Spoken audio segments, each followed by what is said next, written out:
Kuya, try mo ube cake ng Karamiya. For sure, 10 out of 10 yon. Sigurado ka dyan, ha? Piling ko nakatikim na ako niyan pero masyado nang matagal para maalala ko. Karamiya? Hindi ba yan yung nanay nung kambal? Sige na nga, bili na tayo. Let's go. Ayan yung may kakambal sa likod ng ulo, di ba? Yung nagsabunutan sa footbridge.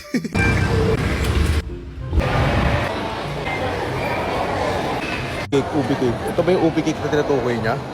Laki. Pwede kaya yung isahan lang? Ata pwede slice lang, pero parehas lang ba to? Tsaka yon? Or magkaiba siya? Ang ubi cake niyo, ma'am, isang malaki lang po siya. Hindi siya pwedeng slice lang. Ayan din ba yun? Parehas lang siya isa. Sige bang slice na lang.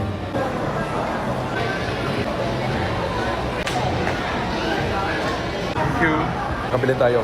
Let's go. Okay, nakauwi na ako and kainin na natin tong Karamiya. Actually, dalawa yung binili ko pero isa lang yung kakainin ko kasi just in case lang na masarap. Kasi mukha siyang masarap eh, oh. O, diba? May laman pa. Uy, may kasama pa silang spork, so good for them. Okay, game, susuka or lulunok ubi cake ng Karamiya. Binang nag-comment, 10 out of 10 daw to. Pero, I'll be the judge of that. Fairness, ang cute ng lagayan nila, oh. Oh, anong laking plat. Parang pang burger na to eh. Cute, meron pa nakalagay ng Karamiya, may puso. Buksan na nga natin. Fairness ha, ang sarap niyang tignan. Ano? Amoy alam mo yung mocha cake? Ganun yung amoy niya, yung mocha cake, ang nostalgic. Alala ko dati nung elementary ako, yung lagi kong baon is mocha cake, isang piraso lang. So, ganun yung amoy niya. Ang dami lang bumabalik na alaala sa utak ko eh. Pa, di na ako makapag-intay kainin ah. Wait lang. Ay, tanggalin ko muna yung rubber kasi mahirap kumain eh. Okay, tatapon na natin to. Oh, by the way, nagkakahalaga pala to ng 190 per slice. So, dalawa binili ko. So, nakagastos ako ng 380 pesos. So, ang mahal niya per slice. Grabe, 190. So, sana masarap talaga to kasi ang mahal eh. Hindi ko maalala yung presyo ng isang buo. Pero parang, ewan ko kung nakamura ba ako. Or sana bumili na lang ako ng isang buo kaysa per slice. Pero sige, bahala na. Okay na yan. Tikman na lang natin. Game. Let's start tayo dito sa may Sa may, tag ito? Yung may, ang tawag dyan? Icing. Well, let's go. Check natin kung 10 out of 10 ba. Sarap pa. Personally, hindi ako fan ng ube. Pero, masarap ah. Para siyang mga tinapay. Parang kalasa nga lang ni mocha cake. Pero, ang lambot ng tinapay. Ang sarap niyang kainin.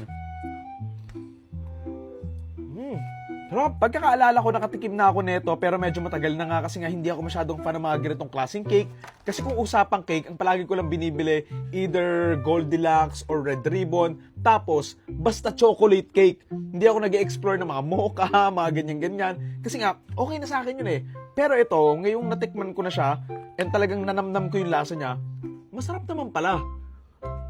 Masarap ba siya enough for 190 pesos? Siguro mas mura pa dapat ng konti. Masarap naman, pero medyo namamahalan ako sa 190 pesos per slice. Pero okay lang din naman. Masarap naman eh. Sarap.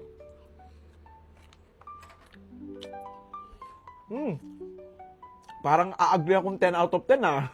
Ang gusto ko pa sa lasa nito, hindi siya sobrang nakakaumay. Kasi sa chocolate cake, even though paborito ko nga yung chocolate cake, parang isang slice pa lang yung nakakain ko, nauumay na ako. Pero ito, parang kaya kong magdalawa or tatlo kasi nga, di naman siya masyadong matamis, madali lang siyang kainin kasi nga ang lambot lang. And, tala lang siyang dumudula sa dila mo ba? Sarap pa, parang bibili ako ulit ah. Galing nang nag-recommend ah. Sarap. Konti na lang. Sarap. Sarap yung icing. Masarap kainin yung icing. Ubos. Sarap. Magaling kang bata ka, 10 out of 10 nga ah. Sarap. Siguro, obvious naman yung verdict ko.